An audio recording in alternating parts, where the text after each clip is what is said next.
Nech už je to akokoľvek. Zvládneme to. Si úžasná žena. Aj v tých najťažších chvíľach stojíš pri mne. Si mojou oporou. Ľúbim ťa. A ja teba.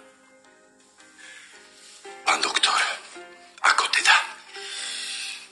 No, nepoteším vás. Regres postupuje príliš radikálne. Rakovina je v terminálnom štádiu.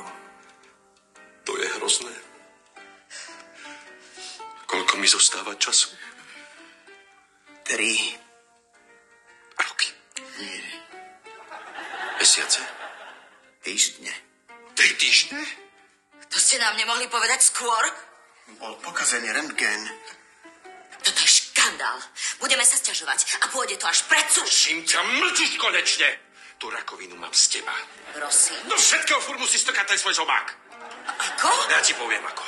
Pred 15 rokmi si sa mi zavesila na krk ako taká pijavica a furt mi nedáš pokoj. A teraz na čo si sem so mnou šla? Ale... Čo ale? Vieš čo, zostávajú mi 3 týždne života, tak ti to poviem. Nikdy som ťa nemal rád. Smrdí ti zuby a máš malé kozy. Aj preto som ťa celý čas podvádzal. Tu je zoznam mojich mileniek, môžeš si to celé overiť. Čože? Zobral som si ťa len pre peniaze. Aj tie ti, moja milá, dochádzajú. Všetko som to prepil a pregembloval. A ešte aj ten zvyšok si neprehajdákať. A máš to!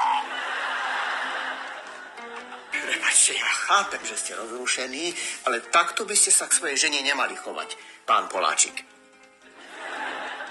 Poláčik? Ja sa volám Koláčik. Nie Poláčik. Aha, tak potom sú to hemoroidy.